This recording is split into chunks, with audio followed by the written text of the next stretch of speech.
Meanwhile, one of the teams trying to keep up with the Cavs made a splashy move today. Toronto pulled the trigger on Serge Ibaka, bringing the versatile big man north from Orlando in exchange for Terrence Ross and the lesser of the Raptors' 2 first-round draft picks this summer. Ibaka, averaging 15 points, 7 boards, nearly 2 blocks a game for the Magic, made first-team All-D 3 different times, and remains the active NBA leader in block percentage. See, Webb, what can he mean to this Toronto team that just has not been able to find its way here lately? Man, I love this trade. I love this trade. Kevin said something earlier in our meeting that I'll let him get to that I agree with 1,000%. So based on if it happens to what you're going to say, Kevin, but the reason why I love this trade is because the one thing I hated about Toronto, and I said this in the beginning of the season, and all Toronto fans hated me, just because DeMar DeRozan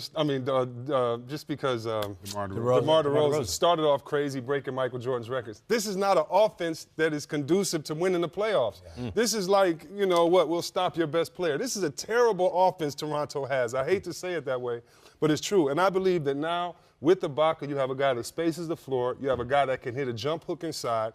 And if he gets back to his old identity, I'll let you get there. With this tough defense that they have, if he gets back to his old identity, they're going to be tough. He needs to be back to that guy who was an all-defensive member. I think he's fell in love with his jump shot. I really do. I think he said, I had to get working on my jump shot. Hey, look, I was in Oklahoma City. We made some trades. They move Harden. I'm going to move up. I'm going to be the third option. I got to score more. If he rebounds the ball in defense, because he can switch, he can get down, he can get in the stance and guard guards. You can switch. He can guard wings. If he gets back to his identity and just says, you know what, I'm going to take the open shots. Lowry's going to create shots for me.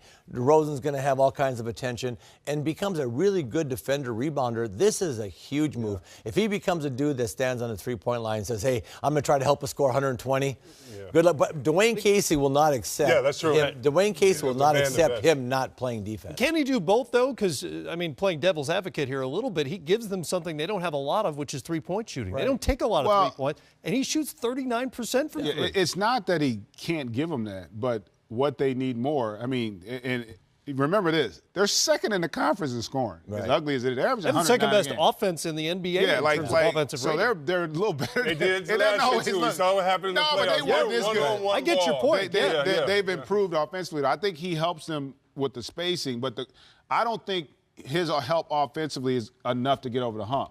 Where he's got to help them most is defensively, because they are giving up 105 a night. And throughout this stretch here where they've struggled, they've had some injuries, but the real issue is they don't defend like they used to. And I think if he does, to Kevin's point, if he can be a difference maker, because his defense, if he plays it, is the way you have to have bigs play today. You got to be able to play in space.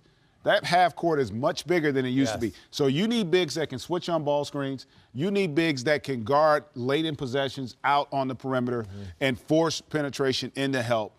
And he's got the ability to do that. And if he gets back to Kevin's point, it could be a difference maker. But, Matt, you said, of course you can do both. But what's your priority? When you walk on that floor at first practice and say, I got it, switch it up. I got this guy. Who's the best player on the other team? I want him. Who's the best front court player?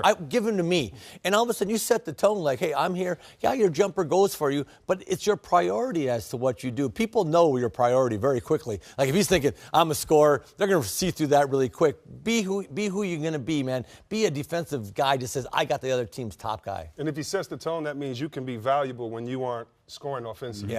And he can't be on this team and say, score 5 points and not have an impact. He needs to make sure he may have been humbled 3 blocks. Orlando too. Exactly. Hey, welcome back to winning. He's also got free agency coming up in a couple of months. That's usually never hurts. It's usually a good incentive for a player as well. Raptors, remember, they were right on the Cavaliers' tail. They've dropped all the way down to 5th in the Eastern Conference.